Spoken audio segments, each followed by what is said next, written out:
What does the word gutsy mean to you? Gutsy to me means knowing that fear is always going to be in the room and your job is to figure out how to use it. Welcome to the Gutsy Podcast, the show where you learn how to own what you actually want and shift the mind junk that's been holding you back.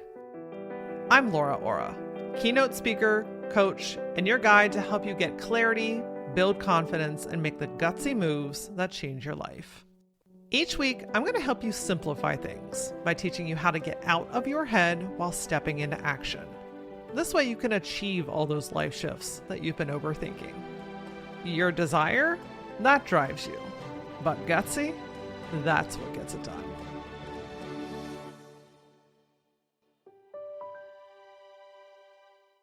If you were the responsible one growing up, the fixer, the emotional glue, then I'm going to guess that you're an oldest daughter, and this episode, my friend, is for you. From carrying unspoken family expectations to feeling like you always have to be the strong one all the time, my guest Jasmine talks about how the role as the oldest daughter shapes your identity, your relationships, and your self-worth. And most importantly, how to begin the healing process so that you can release from those people-pleasing perfectionism tendencies. Jasmine breaks down what she calls the eldest daughter wound and how it plays out in your adulthood and why awareness is not enough. You need the real tools to create emotional safety and boundaries. If you have lived your life feeling responsible for everyone else's emotions, then this episode is going to feel like both a validation and a permission slip to start to choose you. Jasmine Braxton is a wellness speaker and health performance consultant with over 15 years of experience helping women demystify wellness and build sustainable strategies that work in their 30s, 40s, and well beyond. Known for her storytelling and no-fluff approach, she translates the science of personal performance, psychology, and biology into practical, everyday actions that work. Her consulting container, Run Your Own Race, supports dedicated women in developing personalized health and wellness strategies that honor their unique needs, lifestyles, and leadership demands. Her mission? It's simple: to teach women how to take care of themselves without all the extra guesswork. Before we dive in, I got to tell you about something that I've been pouring my entire soul into lately. It's called Aura Line, which is my brand new high-touch group coaching experience for high-achieving women who are ready to stop circling and finally make the move.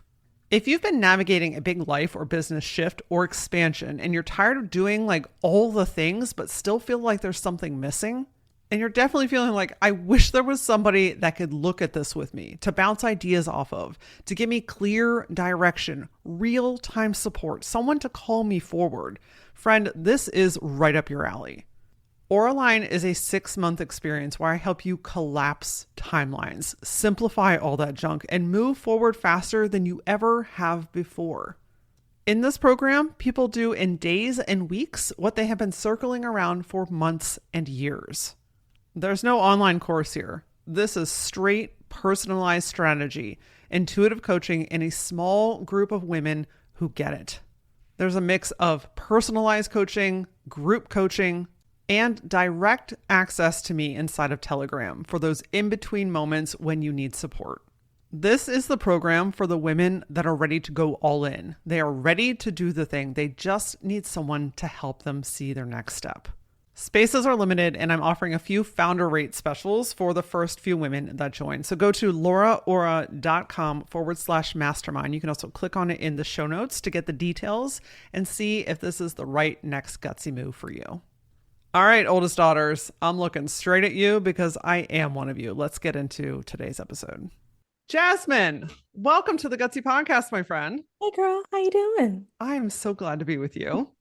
The feeling's mutual, as you already know. Yes. Well, we were having this kind of pre-chit chat, and so we're just going to dig right into this stuff about being an eldest daughter and what in the world this What? this whole situation. So before we dig into like the nitty-gritty of that, I have to assume that you're an eldest daughter. Oldest girl of three. Oldest girl of 3. So talk to me about your experience being an eldest daughter. Like, what have you gone through? What has it taught you? Why have you made this like your thing? Yeah. So in my experience, I recognize that there's like a few different flavors of eldest daughter. There are Mm. the ones who there is the version that is like almost like a martyr in the sense of like all personal wants and needs get put to the side because my family is the priority. I like to definitely give those the badge of deputy parent, you know. And then you have the ones who are like myself, who for a long period of time, we were actually an only child. Before then, we kind of got booted off of the throne and the younger siblings came along. And we're the ones who, this is unanimous for all, but we're the ones who we're trying to make sure that we are still just as special in the family. So we perform, perform, perform, and make sure that all things are running well and smooth. All responsibilities that we have been given are to their utmost perfectionist peak because we also just want to be loved like everybody else. And like we feel some sort of way about our queendom being ripped from us, if you will. And Mm. so in my experience, I was an only child for about 8.5 years before my second sister came along, and 11 when my third, my the next girl came along. So I definitely felt like I was mini mom in a sense to them, where it's like every action that I took had to be the greatest example to them because I was the role model. And so I just felt like there was no room for error for me, even though no one put that pressure on me. My mom is an eldest daughter, so she was like, woosah child, you know? But I took it upon myself that, I want to be the best example for my little sisters. And whether or not they recognize that, that was why I was so intense in my childhood with them. So that's my like early days experience with being an eldest daughter. And I'm sure as we'll get into, those traits and those tendencies that I developed in that phase of life carry over into adulthood and other relationships. Right. Yeah. No, I can understand that. So I'm the eldest of four. Ooh, I I'm 5 years older than my brother, 7 years than my sister, and 15 years older than my youngest brother. goodness. So there's I think I most identify with that first flavor that you were explaining of like, carrying around the like I'm not the mom, but have all the mom responsibility kind of things. And man, does that just it just keeps going, doesn't it? I mean, it shows up in a lot of different ways. Yeah, it's almost like we don't know how to turn it off. Yeah. Yeah. I think one of the biggest things that I've had to learn is in my adulthood is knowing when it's time for me to step in, and sometimes that's just asking the question, do you want help? Mm, Right? Like instead of just inserting or asserting myself, like jumping in to fix things and do everything for everyone and like, like just like immediately jump in. Like most of the time, especially now that they're adults, they're like, I don't yeah, like wait, that's not what we need. So I've learned to just like stop and ask instead of immediately going into Laura has to fix it. absolutely. You're describing what I call the savior complex. And that Yes. is the whole thinking of, well, if they knew how to do it, they would have done it already. And they're not going to ask because they're used to me doing it, you know? Or our favorite one, if you want it done right, I got to do it. Like if I Mm, want it done well, I have to do it myself. There's no one who could possibly figure it out like I can.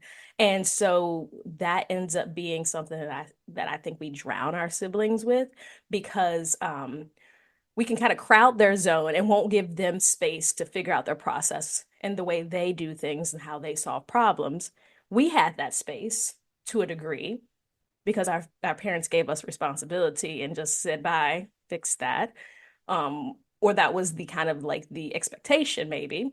But we feel like we can't, if we give that space to our siblings, they're going to fumble and we're going to take it upon us. Like maybe I could have done something better because that is my little sister. Why am I not protecting her? That is my little brother. Why am I not helping him? I already know. yes. I've been through this phase. Like they have not. But the one thing about human beings is we forget that we're all incredibly resilient and adaptable. And when we are stuck between a rock and a hard place, oftentimes that is when our best attributes come out and get things done. Yep. And if we keep jumping in and doing it for them, how are they going to learn? How are they going to build up that resiliency? How are they going to build those skills or problem solving techniques, right? Like, I think one of the hardest parts is watching them struggle. Not that they're always struggling, but like in those moments where you're like, oh, I just want to do this for you. But like you literally just, I mean, it's very much like being a mother. Like you Mhm. have to, you can guide them, right? You can be there to support them. You can be a sounding board when they need someone to listen to, but you can't do it for them. Otherwise, they're never going to learn. Girl, say it again. I have a 7-year-old and I am learning that he is a show him and leave him the heck alone. Yeah. Because when I hover or when I try to supervise, it gives him performance anxiety.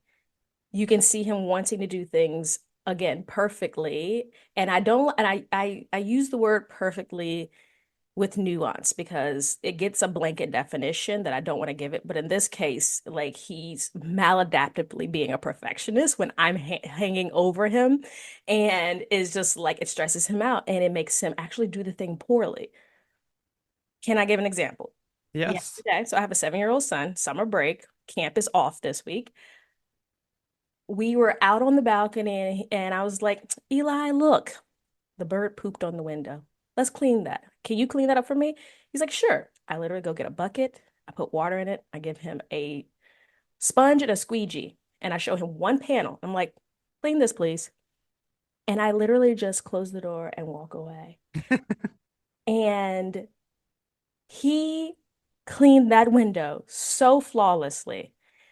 All three, like there's three, basically like three doors that have windows on them. And he cleaned all of them from top to bottom, like no streaks. I've never cleaned a window so well in my life. And I'm like, this 7-year-old showing me up. And he comes in and he's like, this is my new job, mom. I'm gonna do this every day now. And I'm like, okay. And he just felt so proud of himself. And that reminds me of like when we take over, when we hover, we take away that feeling of accomplishment when they've done something that maybe they didn't expect themselves to be able to do, or that someone else just finally gave them the trust and the space to try. You know what I'm saying? Yep. Yep. I mean, he's owned that. Like he's like, Absolutely. look how good this. And one of the things I think is really cool about what you said is like he even did it better than I could. Yeah, that And part. and and let that be okay. Yes. We are not the see all be all do all end all of the humans, right? Like, I mean, we'd like to think that sometimes, but we're really not. And I think if we go a little bit deeper, I don't think we want to be. No, because like I'm very much so a person. I'd rather teach you how to fish than give you the fish. And giving anyone the space to figure something out or letting them have full responsibility over a situation, it empowers them. It gives them it gives them the gall to say, I can do hard things or unexpected things. And who am I to take that away from anyone? Who are we as eldest sisters to rob someone else of that, you know? And I think that is an example of our growth as people too. Like we are not done growing. We are not done learning. Like what is being a wiser older sister now? Because I don't know about you, but I'm like kind of stepping into my wise girl era when it Yep. comes to being an eldest daughter in the sense of, my sisters right now are in their mid 20s. They're Gen Z. They see the world in a different way than I do because they've experienced it differently from me in their like earlier years, right? And every single time that I want to give my 2 cents about how to talk to a boss or a coworker or how to craft the perfect resume or how to negotiate because they're in the whole job seeking phase right now. Um, I remember when you were their age?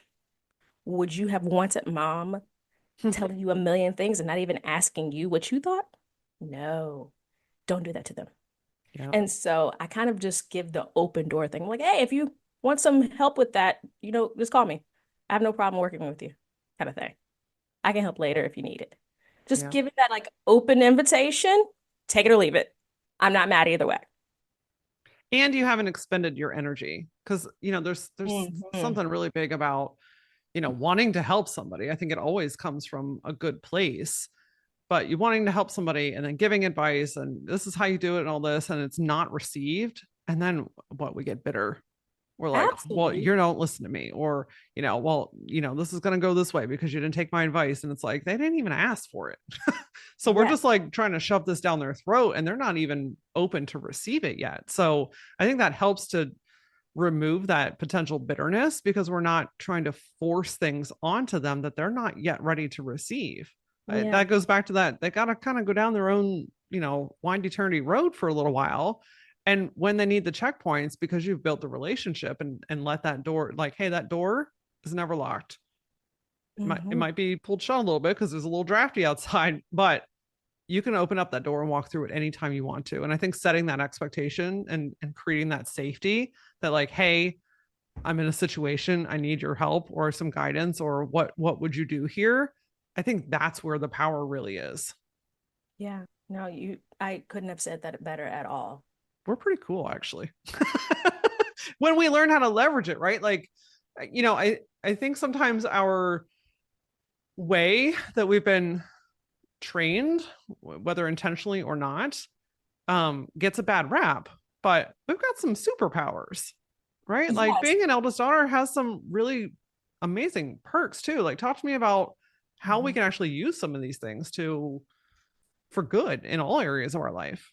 Right. I think one of the superpowers that an eldest daughter has that isn't actually given it a lot of attention is the fact that we're really great innovators. We can take something that is half-baked, half-assed, not quite done, and we can find ways to make it complete. And it's so natural. It's like we love seeing something finished, maybe coming up with the genesis of an idea isn't the strong suit, but it's like in any situation, given an example of when one of our siblings was younger and they were given a, let's say, a homework assignment at school. You had that teacher handful of years before, you knew like how she wants the assignment is an essay, and you knew what she's looking for in this particular essay. Um, your sister be like, can you edit this? What do you think? And you can go in and be like, oh, this is, you have great bones. Let's just add a little bit more alliteration here. Let's add a little bit more of like visual, paint a picture visually and stimulate the senses here. Strengthen your conclusion. Like you can find all these ways to help them strengthen this particular piece of work without having to say, I'm just going to write the whole thing for you. You know what Yeah. I'm saying? So like that's like a small example of how we can take something that's okay and make it great. And I've found that being true when it comes to like my professional life. I work in the health and wellness space as a speaker and as a consultant. And my favorite thing to do is to take a strategy or a plan towards taking care of someone that they've been working on. And it's okay and you're helping them. Well, did you notice how you can tweak this here and actually take that out there and it fits so much better into what you're trying to accomplish? And so I don't think that I would be as good at that if I didn't have the practice when I was like 10, 12, 15 years old. You know what I'm saying? Yeah. I think that one that goes with kind of goes hand in hand with innovator, which I love the way that you frame that, is we are amazing problem solvers. That, yes, yes. I mean, we can take a hot mess That and was the and next one. and find a solution, and might Absolutely. I even say in a very short period of time. Like, we are just wired to figure things out. And I think that that's such a cool attribute that we carry, is like, I think that's why a lot of us are business owners, a lot of us are leaders, a lot of us are, working our way up in whatever world that we're in, because like we just naturally have that ability where people come to us and they're like, "Hey, I'm stumped."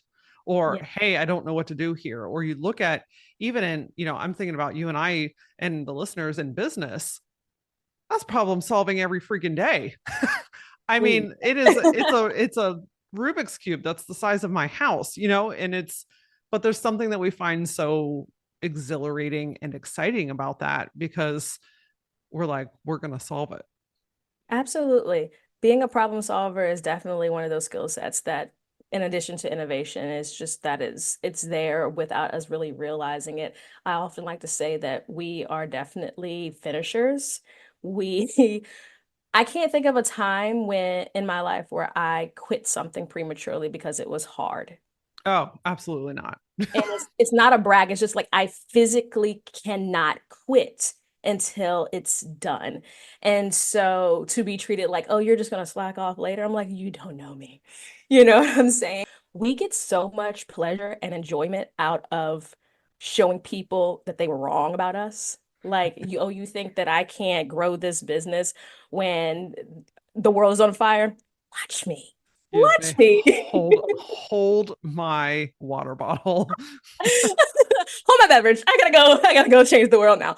And so no, I definitely think that that is a huge asset that we sometimes can be blind to, but it definitely does have its dark side and its drawback. And if I can touch on that, Please. one of the dark sides of that is like we take on everyone's request for help. We are like trying to be the EMT, the one EMT for 6 counties. You know? We got one truck, we have one stretcher, but we cover 6 counties, honey. And it causes us to carry these mental burdens and these mental loads that because we are the one who's always stepping in and doing things right and winning, we feel like we have no one else that we can like share that with or give that to. And so we're isolated in our own little world of like, man, for instance, like, man, I'm going through a hard time in my business where, like my revenue streams are not working for me right now. But like, I can't go talk about that with my mom or my sisters because in their minds, I've always got it together. You know what I'm saying? And if Yep. I go to them and I share that I'm having a hard time emotionally and I need support, they would kind of look at you like, well, what do you want me to do? You're the You're the one that figures all this out. Exactly. So, like, this is one of the big reasons why I like to focus on working with eldest daughters because we will be the last ones to raise our hands and say, actually, I'm bleeding out everywhere. Can I get some assistance? We are usually the last ones because we don't trust that people can help us the way we help others. We Mm. always think that somebody has a hidden agenda for our time. And then we also just, again, we don't think that you know, they're going to do well. They're going to handle us appropriately. That line about I don't think that you're going to be able to do it in the way that I like you're not going to be able to I don't know how you just said that, but it was pure magic. Like I don't believe that you're going to be able to help me in the way that I would help somebody else basically. That Mhm. is so true, and it's like, can I trust someone to hold my bigness? Exactly. Can I let down my guard and let you actually really see what's underneath me? Can I tell you that I look like I've got it polished as shit on the outside, like it's even got a little glimmer, and the sun hits it the right way, but on the inside, like it feels like every day something is kind of crumbling underneath me. How do we start breaking away from those patterns, because that side is debilitating. I mean, It is. that we carry so much, we take on so much responsibility, we put everyone else in front of ourselves, right? We're just like shoving shit in the bag every single day, and eventually that bag busts somewhere. So Wow. how do you recommend that we start like breaking some of those habits? I think that's a wonderful question because it is a nuanced one. It depends on the person. And really, it starts with how aware are you of yourself? I always like to ask elder stars the question, where in your past did you try to trust someone else and it didn't work? Because that's Mm. usually where it is. Somewhere like that. Like I tried to trust someone. I literally like blind, almost blind faith tried to trust someone and it blew up in my face. And I vowed never to be vulnerable in that way again. So sometimes it's silent pacts that we make with ourselves. And we have just kind of like put all this dirt on top of that moment, and we have forgotten, like, why am I even doing this? Um, I always ask people to be like, what is the worst that would happen if you said no for once and didn't go rescue something or someone?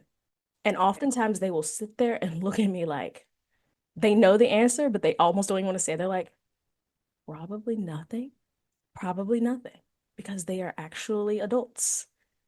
You know what I'm saying? That is, it is always the most uncomfortable conversation Yeah. to peel back the layers of like, where does this stuff come from? And why do you feel like you can't take your foot off the gas pedal?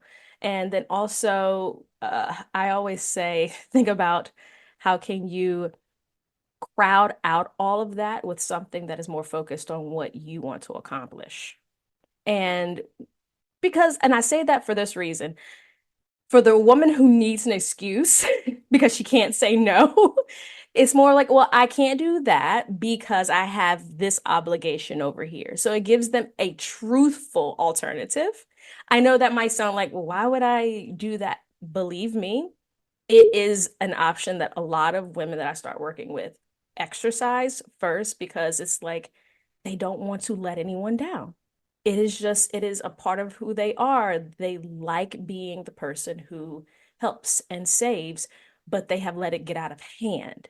So hopefully that answers the question. Absolutely. Those are really good reflective questions to really kind of sit with and like, Yeah, oh, okay, I need to be real with myself, you know. right. Heaven knows we have a million conversations with ourselves throughout the day, but Yeah. you know, are we asking ourselves the right questions? I think those are the right questions. And the reason I always start with the questions, the conversation they can have with themselves, because if you know our eldest daughter, you know you cannot tell her what to do.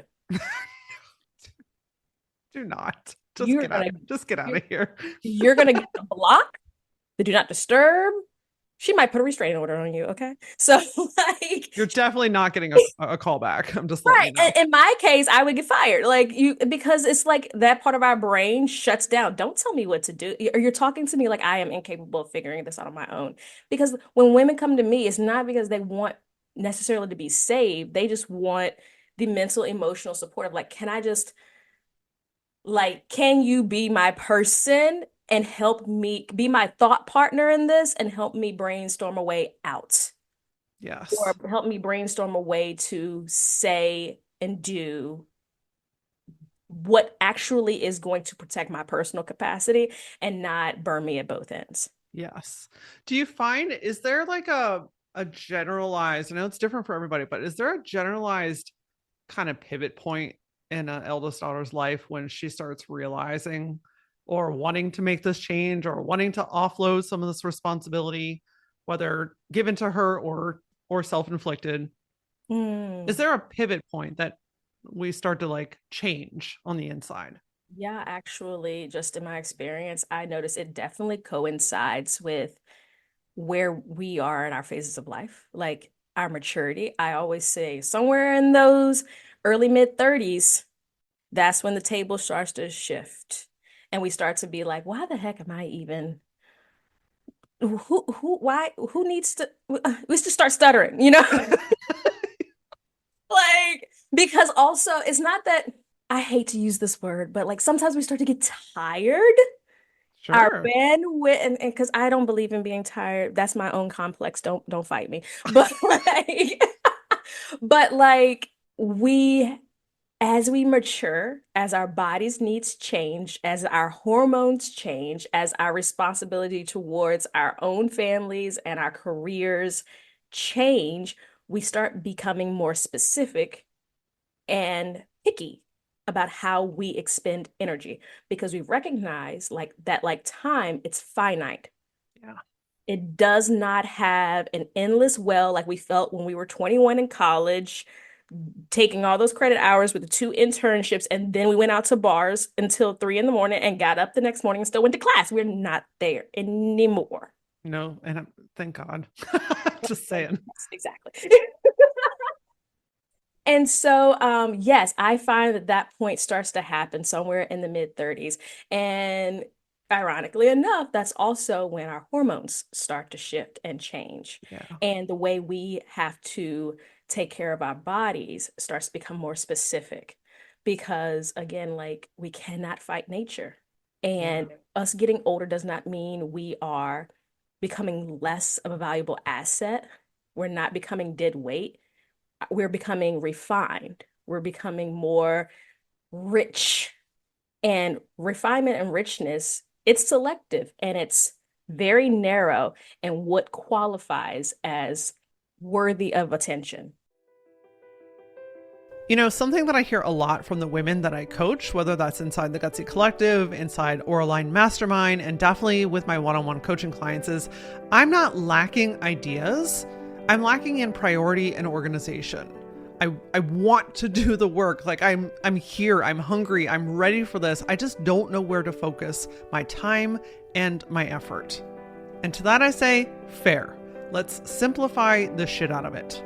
One of the things that I'm awesome at helping you with is taking what feels big and complex and scary and simplifying it down to something that feels manageable and exciting again. I know how you are. You want to have the whole plan figured out. You want to know how it's going to work, who, what, when, where, why, and what the weather is going to look like that day so you know what to wear. Friend, that shit is stopping you. So one of the things that we do inside Oraline Mastermind, if you're feeling drawn to this, is taking that big complex stuff and making it simple again. Because when it's simple, it's manageable. And when it feels manageable, you are more likely to take action towards it. Spots inside of Oraline Mastermind are limited for a reason. So if you are feeling drawn towards this, then go to lauraora.com/mastermind where you can sign up and start getting the support that you're craving today.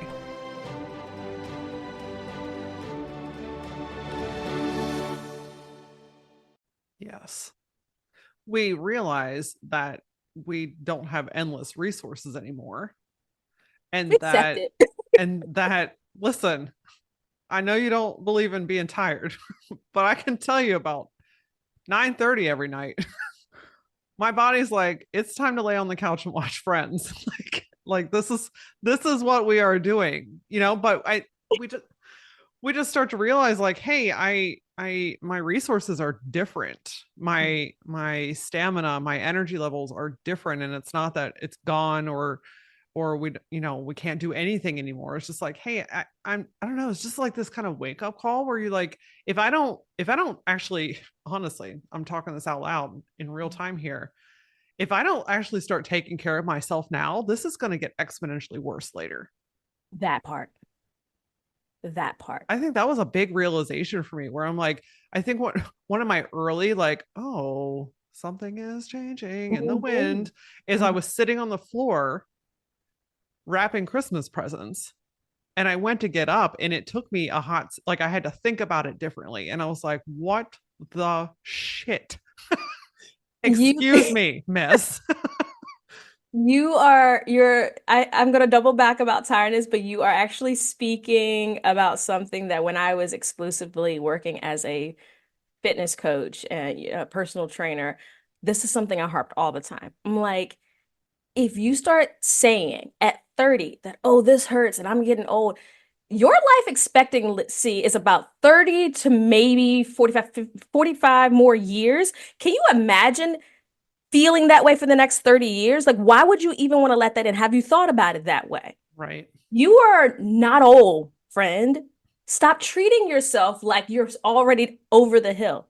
And then, let me make you feel some sort of way about it by showing you this 80-year-old woman who still deadlifts 250. Okay? Like Yep. Or like I see those amazing, amazing seniors like running 5Ks. exactly. They did not get there by just like, oh, I'm just gonna go out here and run this little 5K like I'm 20 and all that. No, it was them doing 1 plus 1 plus 1 plus 1 for 40 years, for 50 years, for 60 years. Yeah. Because we don't have to go balls to the wall to take care of ourselves.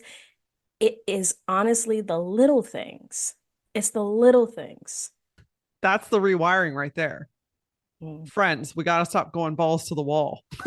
Like we set this high bar of expectation of ourselves that like, oh, if I can't run a 5K in a month, my body sucks, or the girl at the gym is lifting 40 pounds more than me, so I'm so far behind. It's like, hold the phone. Like Yeah. this Or this this whole like expectation of like it has to be big and perfect and done right now, it will continuously stop you. But these, like, I say the same thing to my clients and anybody that walks in my world. This small consistent steps is what changes everything, and it's sustainable.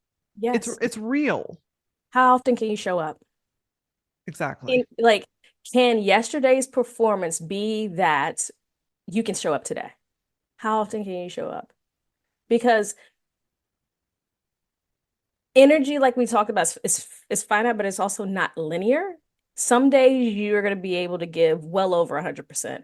Some days you're going to be at 40%. Frankly, I've kind of synced this up with your cycle. Your menstrual cycle as a woman phases. When you are in early follicular and ovulation, which is like those 1 to 2 weeks after you're done bleeding, your energy is like grand slam. You are Serena playing at Wimbledon, okay? You are yanking the balls across the net, and like there's nothing that can stop you. In fact, you are putting the fear in people's eyes. That's Yeah. how ferocious your energy can be. Yeah. Now we walk on down the road to late luteal. I always say this is always the time I want to burn down everything. Burn it. Our energy is literally on the floor. Our mental energy is on the floor. Y'all, it's not mystery, it's hormones. They change throughout the month. The world is not built for us. I say this all the time. Yeah. A man's hormonal cycle is 24 hours. This is why the world functions in this like get up, go, go, go, go, go, crash, get up the next morning, be topped up the same, and go, go, go, go, go. And it's the way that the world sees productivity. It's the way the world sees success and longevity. That's not how women are built. Our hormonal cycle can be anywhere from 28 to 35 plus days. I am a 35 plus day girly. I've never had a cycle that was less than 32 days, Wow. which means from first day of menstrual bleed back to first day of menstrual bleed.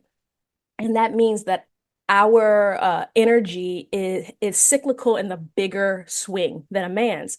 So therefore, you would be remiss to not acknowledge that and set up your life accordingly. So the stuff that we weren't taught in grade school about like, this is what's happening over the 4 weeks of your cycle. This is how these hormones changing affects your brain energy, affects your mental energy, affects your sharpness and your focus, your problem solving skills, your creativity, your ability to express yourself and sell the room and be so eloquent and fly. Like all of those things they're primed at a different point in the 4 week cycle, Yep. which is one of my favorite things to teach to people because you are not going crazy. Like you don't have to feel like the world is ending just because you have a cycle. You don't actually you shouldn't actually hate it because it's signs of a body that is functioning. And you should be Mm. happy that you have this cycle because there is a deep-seated power that we just don't understand and that is very unexplored in our Western culture that lives in our cycle. And that's just, frankly, the tip of the iceberg. So rich. I mean, planning your life with your cycle instead of against it is an absolute game changer. I'll tell you a little secret, and you can use this too. As a speaker, 90% of your time is spent finding events and pitching events. I mean, it is so much behind the scenes work that nobody sees, that it's like some days it feels like you're just yelling into the void. Okay. And I started realizing like there was just certain times when I would feel just extra awful about myself and my ability to get booked as a speaker. Listen, the right time in the month, don't question me. like Mhm. I know myself, I know my message. I'm very grounded in who I am. I'm very grounded in how I help people. But there are certain times of the month where I just forget all that stuff, I right? bet you hate luteal. I'm Yeah, not gonna lie to you. 1,000% luteal. So I've learned I don't pitch during luteal. Yes, ma'am. Two You're weeks after my period, a week and a half, 2 weeks after my period, I am in it. because I You, believe in myself and the energy that I put into it is different and the responses are different and my messages are different because I'm just like, I'm in the juicy part of it. I'm not in the dried up, you know, Mhm. skin of the fruit, you know? So learning, like really truly learning. I have my period in my work calendar. Like Yeah. I know when it's happening. I don't book big events that week. I mean, unless I'm getting paid, then I'll be there. But my own events, right? Like I'm not hosting events. I'm not doing a bunch of outreach. I'm like that is my season to shed, literally and physically. I'm cleaning up desktops.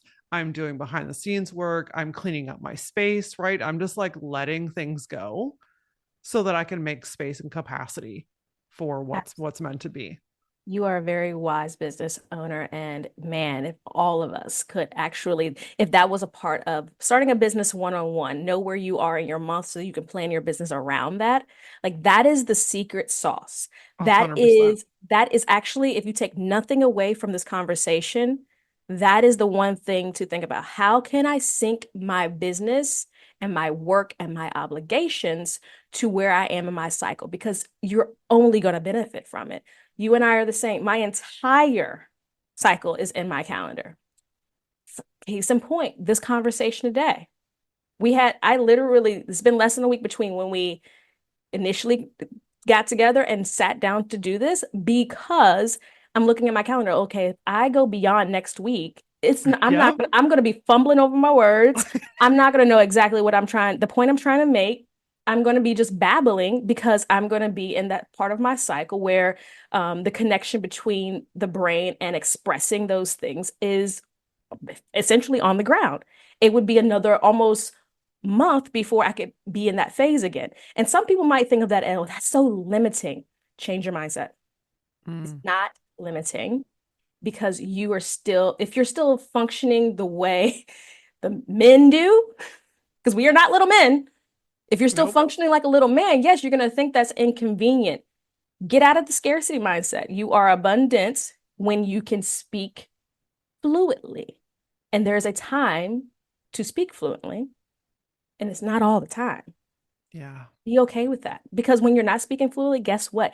You're very good at seeing the details, at making decisions, at going in and reflecting about like what did that comment, that situation, that offer, that whatever that thing is, what did that actually mean? How do I truly feel about it? And you're out of that reactive zone and you're in a more centered zone.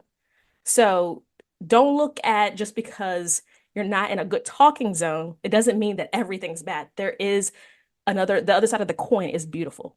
Yes. And efficient. That part. We don't, okay. We think it takes us all month to do one thing. Friend, you can collapse time and go all in and get hyper focused and do what was going to take a month in a week's worth of time or less and be like 10,000 times farther ahead than where you were. This is all I'm saying. This is all I'm saying, Laura. Like and you pair that kind of knowledge and magic with now as an eldest daughter, you're shifting your priorities, right? You're putting yourself at the front of the line instead of the end of the line.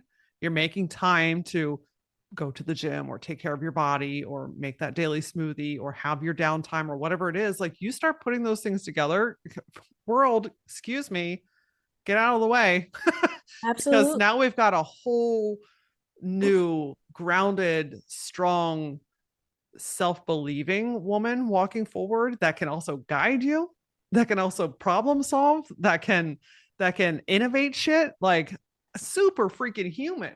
This is one of the biggest byproducts of one of my offers. I have this health consulting offer called Run Your Own Race, and this is one of the big byproducts of being with an individual in that time frame.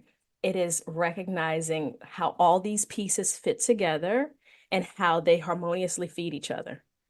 You know what I'm saying? Like your time at the gym is not going to kill you. Actually, it's going to give you that endorphin hit and that like spike and all of the good dopamine, serotonin feels. So when you go to sit down to do the work that you've planned for that day, things will come to you ideas and creativity will be so much more primed because you've done this work to take care of yourself.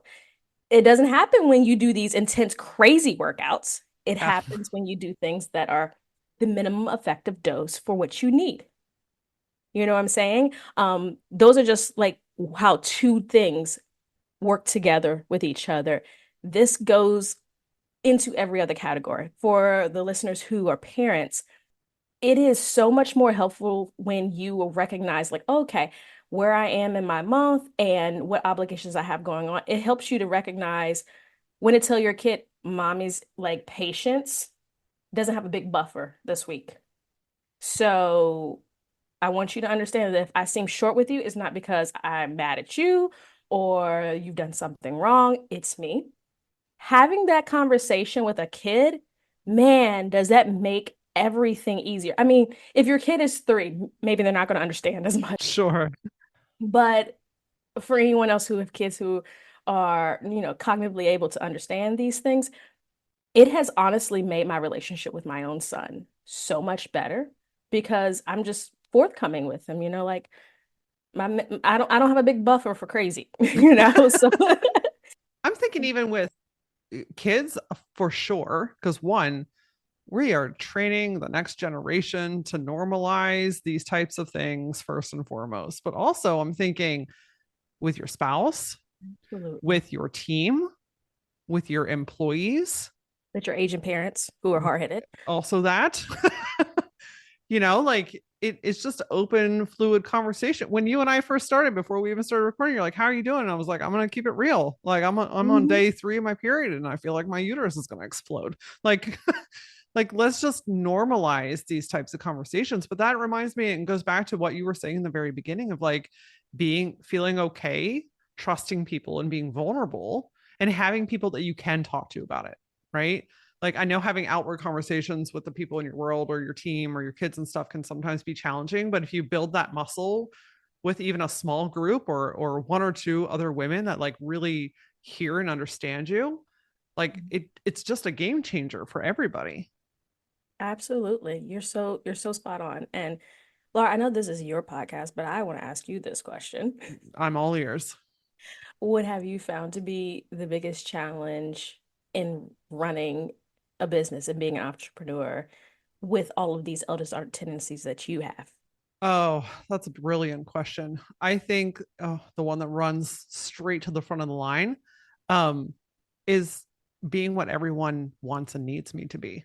I My first business was in branding. So I ran a branding agency for 16 years. And when I sold it, I had this kind of realization moment that I had built that business off the backbone of my insecurities.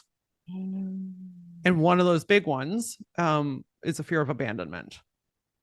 And so I was always adjusting and molding and bending and what do you need and how can I do this for you, and not in a place from a leadership position but in a place of like I'm terrified, and of course I'm not consciously doing this but subconsciously I'm like I'm terrified that you're going to leave. I'm terrified that I'm going to upset you and therefore you will leave, and so now I'm going to expend every ounce of myself to make sure that you don't.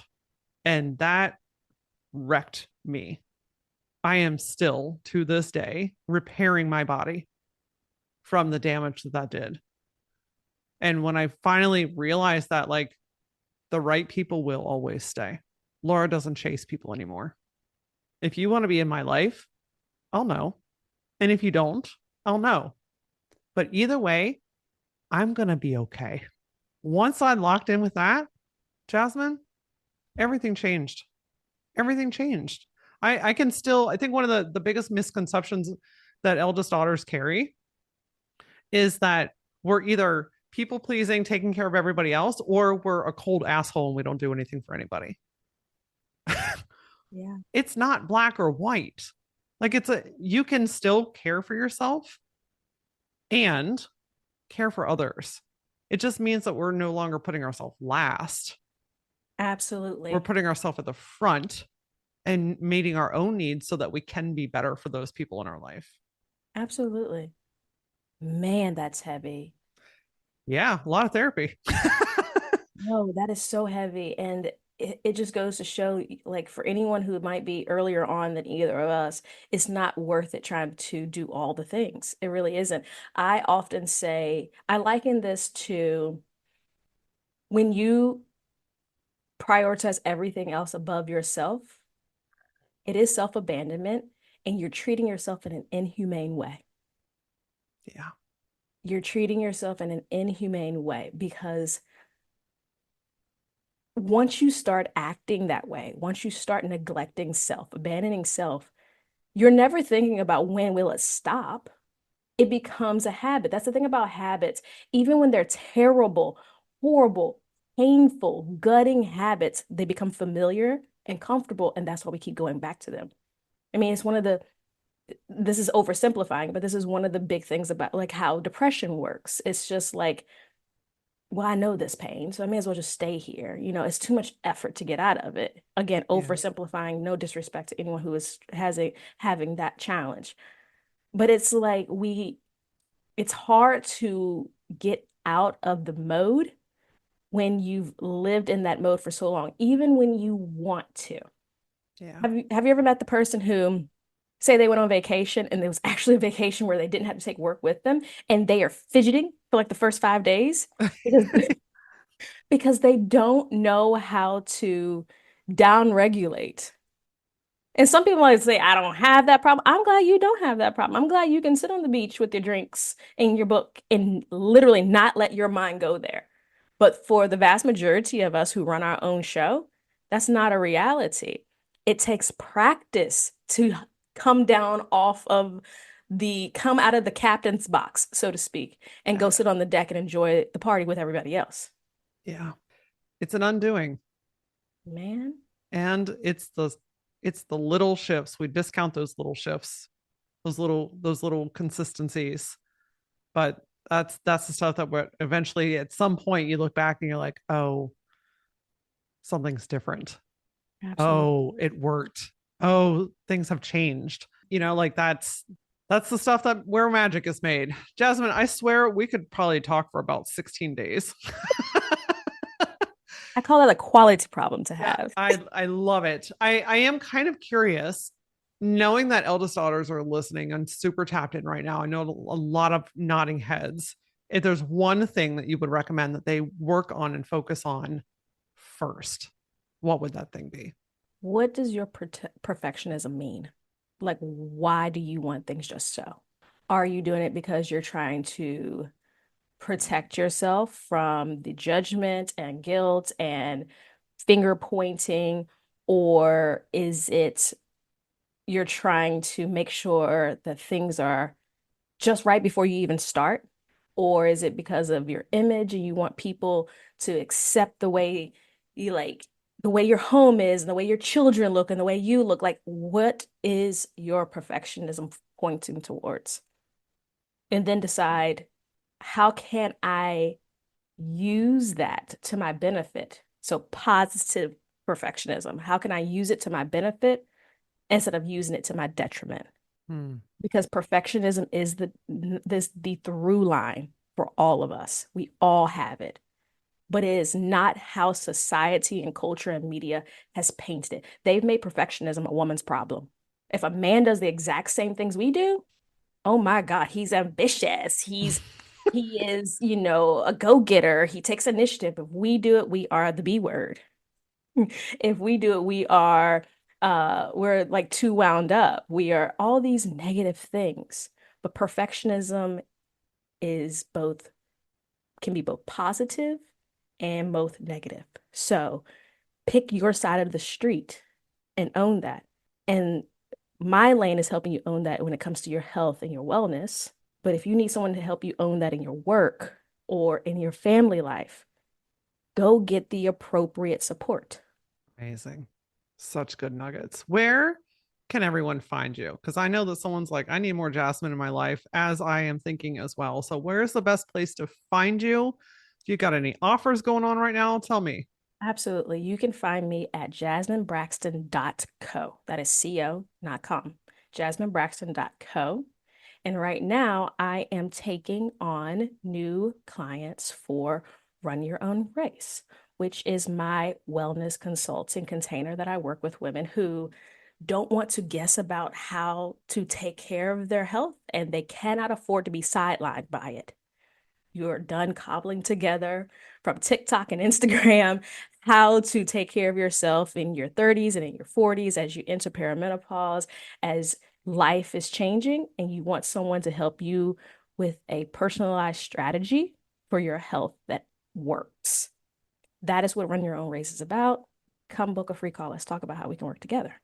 I love it. Oh, having you in our corner can only lead to amazing things. I gotta know, what does the word gutsy mean to you?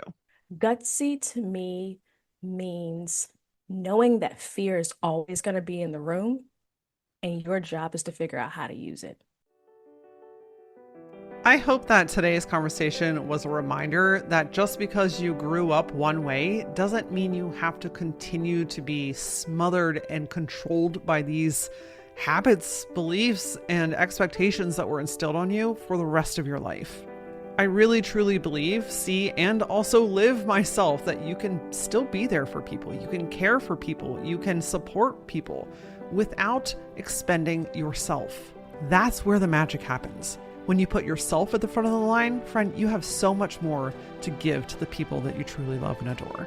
If something deeply resonated with you here today, I would ask that you go to Apple Podcasts or Spotify or wherever you're listening and leave a review. Your reviews matter more than you realize. Your words, your experience are often why another woman chooses to listen to this episode. And who knows, it could be exactly what she needed to hear today. Also, let's make sure we're friends, okay? I'm at that Laura Ora across all of the social platforms. And until I see you next time, my friend, stay gutsy.